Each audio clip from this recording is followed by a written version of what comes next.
Hi. Hello అండి. ఎలా ఉంది పేపర్? పేపర్ బాగానే వచ్చింది. ఫిజిక్స్ కెమిస్ట్రీ కొంచెం టఫ్ వచ్చింది. ఫిజిక్స్ కెమిస్ట్రీ కొంచెం తక్కువ వచ్చింది. ఓకే. అంటే లాస్ట్ ఇయర్ పేపర్ లాస్ట్ ప్రీవియస్గా మీరు రాశారు కదా మే 3rd. ఆ పేపర్కి ఈ పేపర్కి ఏమైనా మీకు హార్డ్ ఈజీ అనిపించింది? అంటే అందులో కూడా చెప్పాలంటే ఫిజిక్స్ కెమిస్ట్రీ కొంచెం ఈజీ వచ్చింది, కానీ బాటనీ జువాలజీ కూడా పడుతుంది. కట్ ఆఫ్ మార్క్స్ ఎంత ఉండొచ్చు అంటున్నారు? 500. లోపల ఇప్పుడు మళ్ళీ రీ ఎగ్జామ్ రాశారు కదా, సో మీ ప్రిపరేషన్ ఎట్లా ఉండే ఫస్ట్కి ఇప్పటికి? ఫైన్, పర్లేదు, బెటర్ అండి. ఏమైనా మెంటల్ స్ట్రెస్ గురయ్యారా? మళ్ళీ రీ ఎగ్జామ్ అనగానే ఏమన్నా ఫీల్ అయ్యారా? కష్టపడి చదివాం, ప్రీవియస్ ఎగ్జామ్లో రాసాం, మళ్ళీ పేపర్ లీక్ అయింది, కొంచెం మూడ్ ఆఫ్. బట్ ఈ ఎగ్జామ్ అయితే పర్లేదు. ఇప్పుడు స్కోర్ ఎంతో రావచ్చు మీకు? చెప్పలేదు. Are you satisfied with the exam, re exam? Yeah, sure. Okay, thank you, all the best. Thank you sir. నమస్కారం. సార్, ఇప్పుడు నీట్ రీ ఎగ్జామ్ అనేది మీ పాప రాయడం జరిగింది. అవును. క్రితం పేపర్ లీకేజ్ కారణంగా మళ్ళీ ఒక రీ ఎగ్జామ్ అనేది కండక్ట్ చేశారు కదా, సో పిల్లలు బాగా స్ట్రెస్కి గురయ్యారు. సో మీరు ఎట్లాంటిది ఫేస్ చేశారు ఈ ఎగ్జామ్ కోసం? మేమైతే బాగా ప్రిపేర్ అయ్యి బాగా చదువుకోమని చెప్పాము, కానీ కొంచెం హట్ అయ్యారు వాళ్ళు. ఇంతకుముందు కొంచెం కష్టపడి చదివింది ఏమైందంటే వ్యర్థమైపోయింది అది. సో ఇప్పుడు కొంచెం కష్టపడే రాసిండ్రు.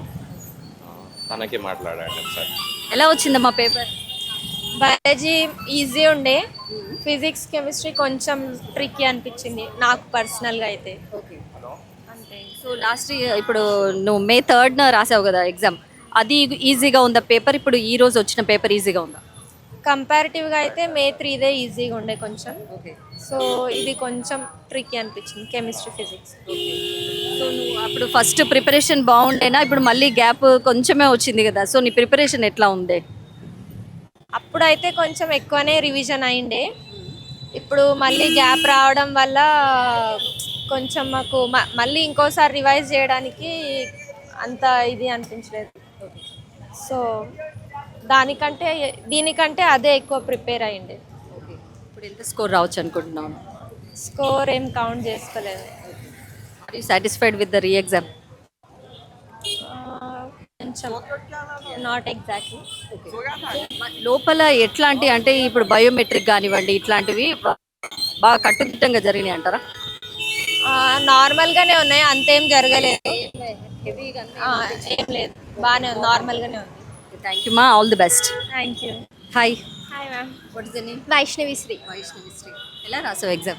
Okay, not too good, not too bad, but it was fine. ఏ సబ్జెక్ట్స్ నుంచి ఎక్కువ టఫ్ అనిపించింది నీకు? Chemistry organic was a bit hard. Physics okay, bio was easy. Okay. So last రాసిన నీట్ పేపర్కి ఇప్పటికి టఫ్ అనిపించిందా, ఈజీ అనిపించింది? చాలా టఫ్ అనిపించింది. లాస్ట్ టైం కొంచెం బెటర్ ఉండే, ఈసారి కొంచెం హార్డ్. కట్ ఆఫ్ మార్క్స్ ఎంత ఉండొచ్చు అంట? ఏమో అంటే బికాజ్ నో వన్ రోట్, అంటే చాలా మంది గివ్ అప్ ఇచ్చిండ్రు కాబట్టి మేబీ తగ్గొచ్చు 350-400 వరకు నా ఎక్స్పెక్టేషన్స్. ఎప్పుడైతే పేపర్ లీక్ అయ్యింది అని తెలిసినప్పుడు రీ ఎగ్జామ్ కండక్ట్ చేస్తున్నారు అని అన్నప్పుడు ఎలా ఫీల్ అయ్యారు మీరు? అసలు మళ్ళీ చదవాలా అన్న ట్రాన్స్ నుంచి ఒక వారం వరకు I couldn't digest that we have another exam, but then slowly okay. లోపల చాలా స్ట్రిక్ట్గా ఉండేనా? చాలా స్ట్రిక్ట్ ఉండే. మా నుంచి పేపర్ తీసుకునేటప్పుడు స్ట్రిక్ట్నెస్ ఉంది, పేపర్ వచ్చేటప్పుడు మాత్రం స్ట్రిక్ట్నెస్ లేదు, అందుకే లీక్ అవుతుంది, అది మాత్రం ఫ్యాక్ట్. సో ఎలా అనిపించింది ఓవరాల్గా మళ్ళీ రీ ఎగ్జామ్ అనేది? ఓకే, మేబీ దీనివల్ల మళ్ళీ నిజంగానే సీట్ రావచ్చేమో అనిపిస్తుంది అంతే. నెక్స్ట్ మళ్ళీ ఇలాంటివి రిపీట్ కాకుండా గవర్నమెంట్ ఎలాంటివి తీసుకోవాలి అని అంటే ఏం చెప్తారు మ్యామ్ సజెషన్స్? సజెషన్స్ అంటే నేనేం చెప్పలేను, బట్ మొత్తం ఎడ్యుకేషన్ సిస్టమ్ అయితే కొంచెం చేంజ్ అవ్వాలి, because every one is suffering because of one person who dead. So maybe education system change అయితే బాగుంటుంది అంతే. అమ్మ నమస్తే. నమస్తే. ఈ యొక్క రీ ఎగ్జామ్ అనగానే as a mother, as a పేరెంట్గా మీరు ఎట్లా ఫీల్ అయినరు? పాప స్ట్రెస్ లెవెల్స్ ఎట్లా ఉండే? అంటే అప్పుడు ప్రీవియస్గా బాగా రాసిందని చెప్పారు, సో మళ్ళీ రాయాలి, పేపర్ ఎలా వస్తుందో తెలీదు, ఇట్లాంటి సందర్భంలో ఇంకా మంచి రాస్తుందని చెప్పిన అయితే హోప్ అయితే ఉన్నదండి. ఉండే ఇప్పుడైతే అదే కనిపించింది ఆ ఫేసులను అయితే. క్రితం కన్నా ఇప్పుడు బాగా రాసిందండి. Okay okay, all the best మా. Thank you ma'am, thank you so much.